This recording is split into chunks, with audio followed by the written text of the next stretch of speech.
Yeah, thanks to our friends Al and Jez at Unique Wrought Iron. Check them out online, and you too can pick up a special or two because they have got just about everything that'll really spruce your home up. Speaking of a man with everything, here he is, Matthew Lloyd. Hey, the game is a sellout. Essendon, they have a huge following in Tasmania, and it's a sellout today. The game was sold out in 20 minutes, so we're going to pay tribute to Tasmanian football in the deep dive today. And firstly, by looking at some of the greats that have come out of Tasmania. The first being Peter Hudson that I'll look at. And Peter Hudson, what a record he had. So Peter Hudson, 129 games, 727 goals. So phenomenal record. 4 Coleman medals, 2 All-Australians.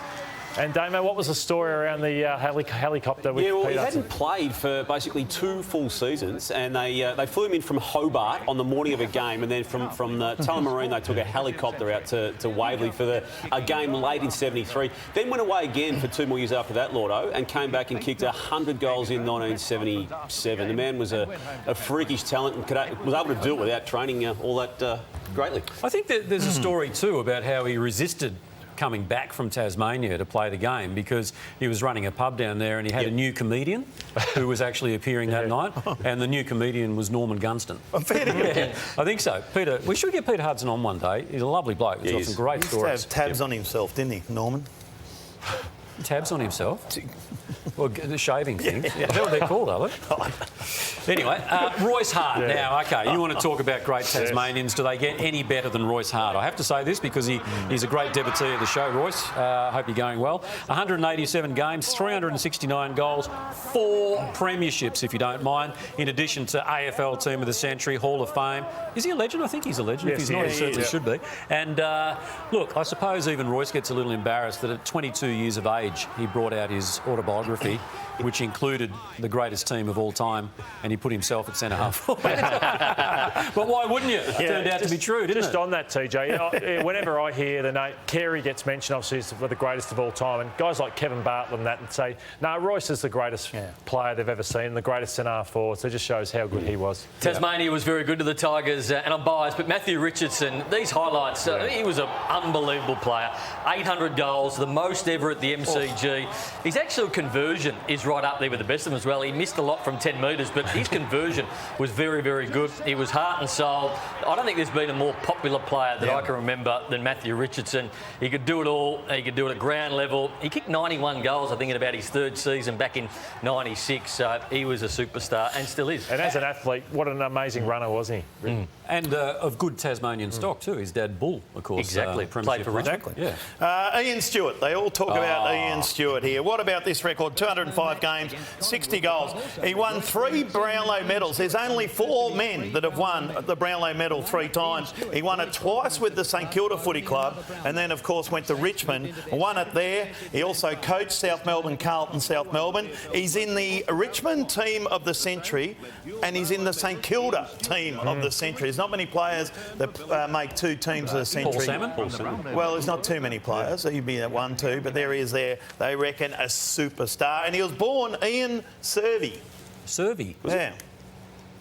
Alistair Lynch, Bill, was an absolute star as well. I think one of the most intimidating teams was Brisbane of the early 2000s. Go to the Gabba, you got Voss, Black, all of these Scott brothers, you got Pike, you've got Alistair Lynch and Jonathan Brown in the forward 50, and here's his highlights from Fitzroy in the early days. He's kicked 633 goals. I reckon he played full-back for a couple of those years as well, so it's a remarkable record. And they tell me perhaps one of the strongest AFL players to ever play. Now, that came a little bit later on, and here's him instrumental in the 3 premierships that Brisbane won from that juggernaut era. So what a player he was, tough, strong, and just a part of that amazing Brisbane side.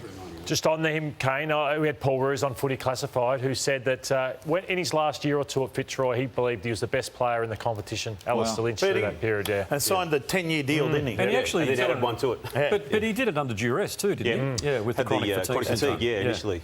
Lord, as good as all those people are, there are some people, many people, who still say this next bloke is the best Tasmanian of all time. The Doc Bill, Darryl Porter. Magic. Who was the captain in the only premiership back in 1966. He was twice a Brownlow medal runner-up. He was just a legend. He officially is an Australian Football Hall of Fame legend. There's not many of them. He was also a cricketer and a politician and coached the club as well. And yeah, just there's not enough people out there, Lordo, still telling me he's the best of all time. He did it all, Damo. He did it all. He coached too, didn't he? Come back and coach. Yeah. And he raced trotters. He's a Yes, horse he was a trainer. very successful. Yeah. So they're the players, the great players. But now let's take a look at some great moments. And this is, I think, in my opinion, the greatest of all. And some Tasmanian. Look at this Tassie team. So they took on the Victorians, the powerful Victorian side at North Hobart Oval. Robert Shaw, a good friend of mine, was the coach. Yep. And they beat the Victorians by 33 points. Look at the crowd. There's Hudson, Paul Hudson kicking that goal there. And look at EJ. He's in shock there at half-time, shaking his head. Graham He's saying, Richmond. how did this happen? Graham Richmond as well.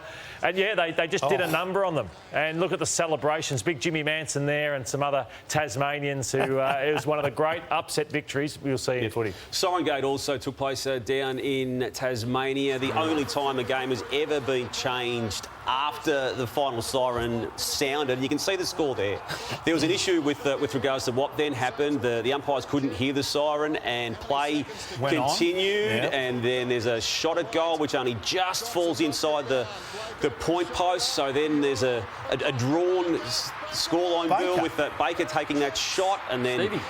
the AFL Commission, before the next round of footy, sat to determine that it was a Fremantle victory. But it was all mayhem broke out post-match, Mind just you, before the match. It took them nearly a week to actually sort it out, It didn't did. Yeah. It's the only time it's ever happened where the final scoreline was actually altered after the event. I don't think we've ever seen a performance like this, though. 13 goals to Lance Franklin 13. against North Melbourne. 13. Have a look. This is when he was at his best. He's still pretty damn good at the moment. But 13 goals for Buddy against North Melbourne. He did it all this day. He marked it. He kicked goals off the ground. He kicked goals from the boundary. Celebrating with Ruffy there, kicking him from 55. At his prime, there is no better player to watch than this man. I was actually there that day. Lucky enough to be there with. What were you doing? I was there with 3AW. Just lucky to go down there and do the game. And yeah, one of the, as you said, Brownie, amazing performance. On the back of all that, I'll throw a question out. Speaking of Tasmania, should they have their own side? Yes or no, Bill? In about 3 years. Damien? I don't think it's sustainable, Browning. I know that's an emotive topic, but I just don't think the Lordo? state can sustain I it. want them to, but yeah, I think it's a long way off. Maybe 10, 15, 20 years away. Well, no, they should have actually had one in 10 or 15, 20 years ago. Yeah. And in terms of it not being sustainable, sponsorship-wise, you don't have to have a sponsor that actually emanates from your hometown. No. You can have a global sponsor. Exactly. It's just up to the crowds, and at the moment we're not seeing that. So We're seeing it today, though, Tasmanians- with Hawthorn. Well, that's right, and that's the whole point. In Essendon. Give them good games, and they will come. Yep. We could build a movie around Build that. it. Yeah, I think they will should. come. I think they should.